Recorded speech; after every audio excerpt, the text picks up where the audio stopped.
CNN. As the coronavirus continues to spread throughout the U.S., some lawmakers on Capitol Hill are making changes to their daily routines in an effort to guard against the virus, including altering their approaches to meeting with constituents and their own travel plans in the days ahead.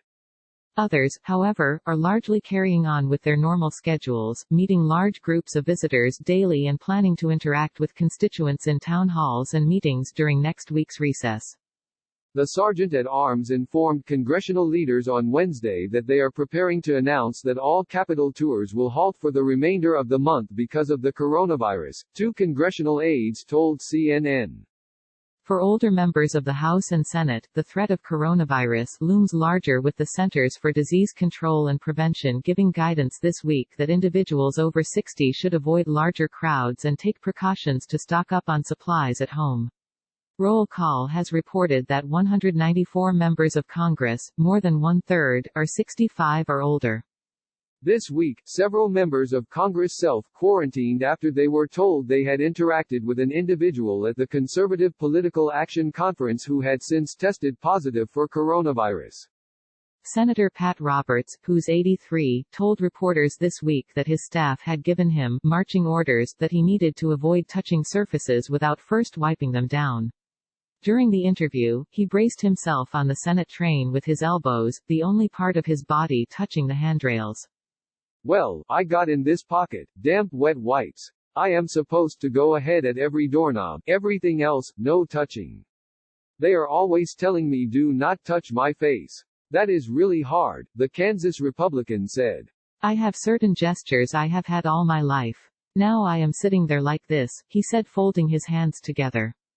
Very powerful attitude. Senator Chuck Grassley, 86, told CNN in an interview Wednesday that he was continuing with business as usual, running his usual 3 miles, although he cut it down to 2.5 to avoid some wind Wednesday, and planning to hold 12 county meetings in Iowa during the recess. Considering the fact that 30,000 people die a year from flu, this is kind of inconsequential compared to that, but this is a very serious thing because we don't know about it. I am doing the usual things, trying not to shake hands with people, washing my hands and being careful about sneezing and stuff like that. Beyond that, not much. I am not avoiding meetings, the Iowa Republican said. In both the Senate and the House of Representatives there have been no serious discussions about shuttering the Capitol, and the idea of cutting off public tours gathered momentum only on Wednesday. And while chiefs of staff have discussed offering teleworking options to staffers during the recess next week, most are watching leadership for their cues. A source familiar said that after Washington's health board recommended canceling all large gatherings in the district, amid conversations among the attending physician on the Hill, the sergeant-at-arms and leadership, it was hard to rationalize continuing the tours. A lot of members are elbowing one another. There are signs that lawmakers are altering their routines in light of the public health threat. Several members of Congress, on their way to the House election security briefing on Tuesday afternoon, discussed among themselves how best to get to the meeting room without passing through the most heavily trafficked tourist areas of the Capitol Visitor Center, hoping to avoid any germs that may have made their way into the building. House Majority Leader Steny Hoyer told reporters Wednesday that he and House Speaker Nancy Pelosi have told members they will be more strict about time limits for votes going forward, to try to cut down on how long members have to spend together on the House floor in a large group. A lot of members are elbowing one another, the Maryland Democrat said of greetings in the Capitol these days. It's not sharp elbows. In a private Democratic caucus meeting Tuesday morning, House Judiciary Chairman Jerry Nadler brought up the idea of potentially making contingency plans to allow remote voting. But Pelosi has been clear that she disagrees. Nadler's concerns reflect those shared by several members in Congress that they have family members with jeopardized health, who are in greater danger of severe symptoms if they were to contract coronavirus. The New York Democrat's wife is undergoing cancer treatment. Democratic Senator Jeff Merkley of Oregon told CNN that while he isn't concerned for himself, he is worried about the health and safety of his mother. I just want to encourage very careful caution. I'm thinking about this in terms of visiting my mother, who is in her 90s, and not wanting to at all have any chance that she gets introduced to anything, he said. I'm thinking about how I may have to stick to phone calls with my mother.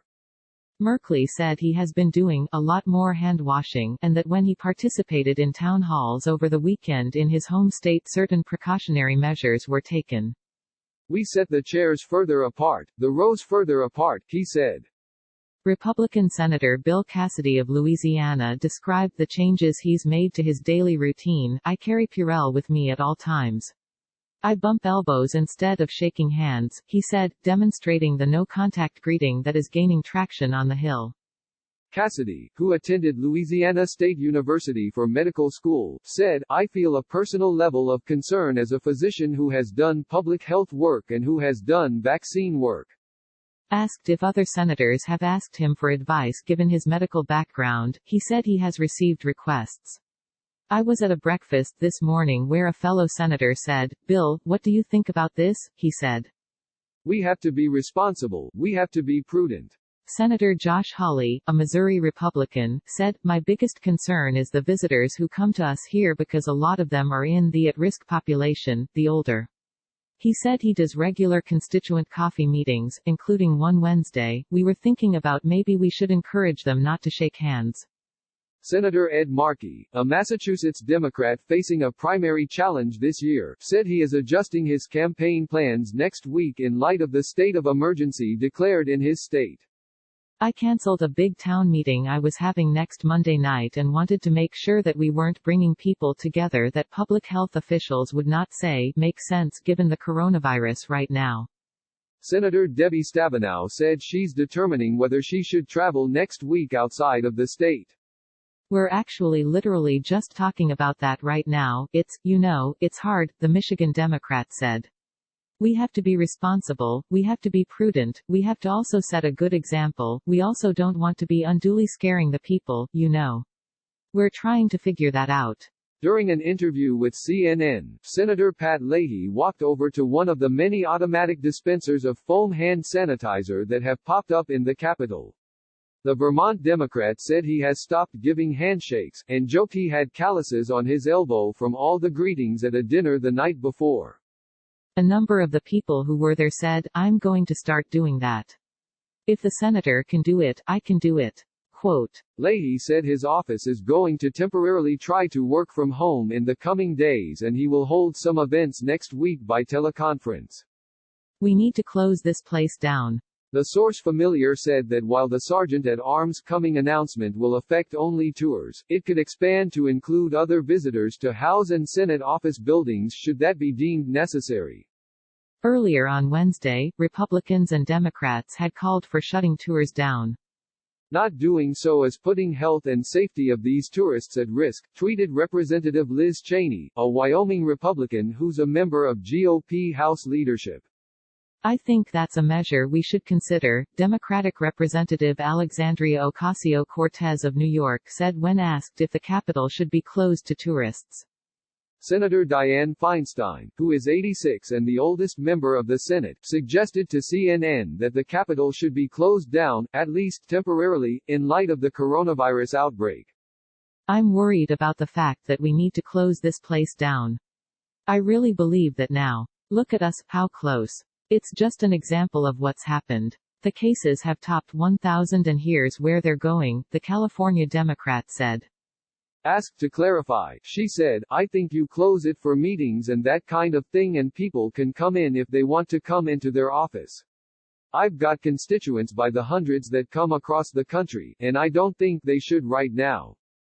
Many lawmakers are also facing the reality that they won't be traveling abroad for normally scheduled CODELs during their recess.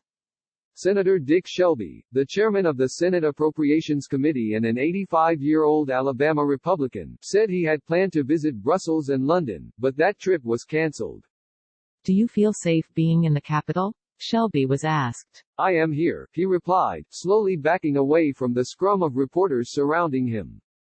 But not everyone is avoiding handshakes, or changing any plans, at this point. Senator James Lankford, an Oklahoma Republican, argued that some of the reaction to the coronavirus has been bordering on hysteria. My schedule hasn't changed at all. My structure, what I am doing, still shaking hands, still going through the process. I am not fist bumping or giving a chicken wing or whatever it is that we're doing nowadays. Senator Lindsey Graham, a Republican from South Carolina, said he had made absolutely no changes to his plans for recess. Pretty much doing what I was going to do, he said. This story has been updated with the news that the Capitol plans to announce that tours are suspended because of the coronavirus.